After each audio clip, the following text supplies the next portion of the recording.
आज के बाद जो भी दहेज मांगे समझ लेना वो कुत्ता है, और लड़की का बाप जिसको उसकी डिमांड के मुताबिक दे समझ लेना कि बाप उस कुत्ते के सामने हड्डियां डाल रहा है। आज के इस जलसे के बाद देखेंगे कितने कुत्ते हैं और कितनी हड्डियों का मुतालबा करते हैं। कितनी लड़कियां आज दहेज न होने की वजह से बैठी हुई हैं, दहेज न होने की वजह से आत्महत्याएं कर लेती हैं।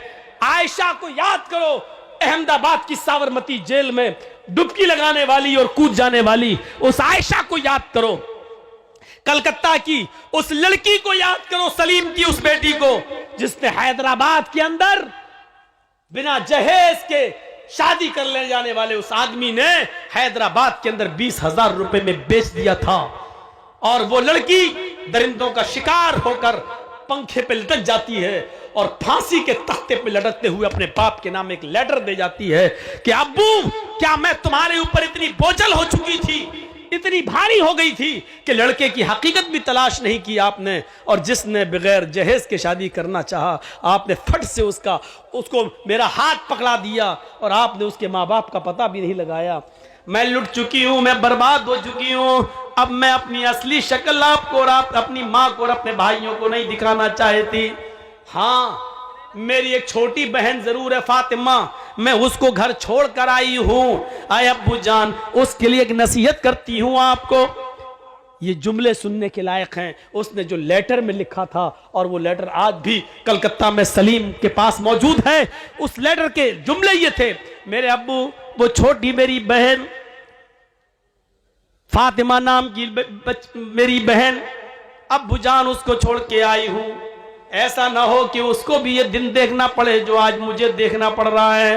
हैदराबाद की होटल में 20,000 रुपए में मैं नीलाम कर दी गई और दरिंदों ने मेरी इज्जत और आबरू को छलनी छलनी कर दिया। मैं अब भाग कर आपको और अपनी माँ को और अपने भाइयों को अपना नापाक चेहरा दिखाने के लायक नहीं रही हूं, इसलिए मैंने मर जाना बेहतर समझा। हाँ अब्बू जान, मैं अपनी छोटी बहन फातिमा के लिए एक नसीहत कर रही हूं।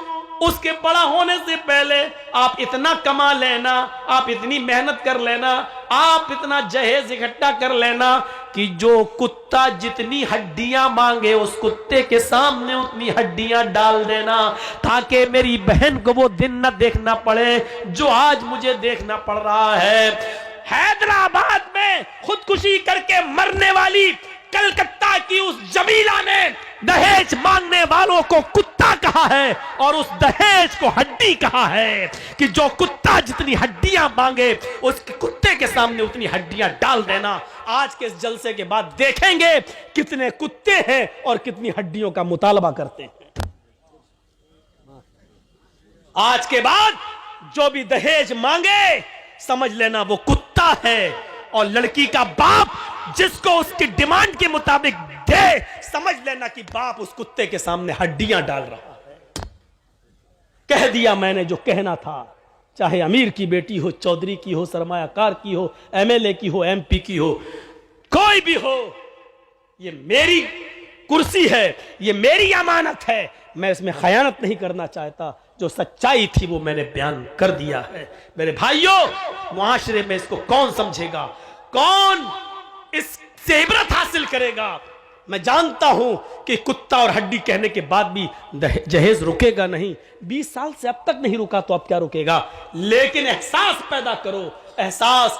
उस जमीला ने क्या कहा था कि मेरी बहन के लिए इतना कमा लेना, इतना कमा लेना कि जो कुत्ता जितनी हड्डियां मांगे उस कुत्ते के सामने उतनी हड्डियां डाल देना, ताकि मेरी बहन को वो दिन न देखना पड़े जो मुझे देखना पड़ा।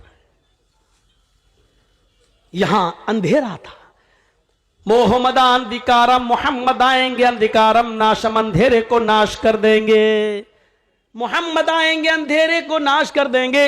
वाच भूप्रति प्रेमड़ा माया मद विशारदा, तब देवो महाराज ममद सत्तुमा गीता मर्मोच्छिष्ट समंजी याति तथा तत्पश्य भो निर् इति श्रुत्वा था दृष्टा परम विस्मय मागिता चतुर्विभ्रात्र में देव कर्ष्यामि कृच्छ्यम भवन्तो बांधवा देवा स्वाशेना उत्रश्यता शरम श्रुधारी सदूषका उच्चलापी लिंगच्छेदीन सर्वच्चो मतो मम्मा मुस्लिने संस्कारा। आखिरी नबी जब इस दुनिया में आएगा उसके और उसके मानने वालों की पहचान ये होगी, शर्म शुरूधारी, वो लंबी दाढ़ी रखेंगे। शर्म शुरूधारी, लंबी दाढ़ी रखेंगे, दाढ़ी में गांठ नहीं लगाएंगे। बहुत से लोगों को आपने देखा होगा, दाढ़ी तो लंबी होती है लेकिन गांठ लगा लेते हैं, ऐसे गोल गोल घुमा लेते हैं, बाल बड़े करके यहां जूड़ा सा रख लेते हैं। कभी कभी गौर से देखो तो ऐसा लगता है जैसे नारियल का गुच्छा सर पर रख लिया। शर्म शुरूधारी, लंबी दाढ़ी रखेंगे लेकिन गांठ नहीं लगाएंगे। सदूशका, अपने सर के अगर पूरे बाल छिलाएंगे लेकिन टिक्की नहीं रखेंगे, चोटी। बहुत से हिंदू भाइयों को आपने देखा होगा पूरे बाल काट लेंगे, ये छोड़ देते हैं यहां टिक्की। हिंदू भाई कहते हैं शंकर जी की टिक्की से गंगा जमुना निकली है। गंगा जमुना जो निकली है वो शंकर भगवान की जटा से निकली है, टिक्की से निकली है। कितना बदल गया है। इधर शंकर जी की टिक्की है गंगा जमुना, और उधर जमजम। हाजरा पानी के लिए दौड़ रही हैं, पानी नहीं मिल रहा है। इस्माइल अलैहिस्सलाम जहां एड़ियां रगड़ रहे हैं, वहीं जिब्राइल ने पर मारा और जमजम का चश्मा जारी हो गया।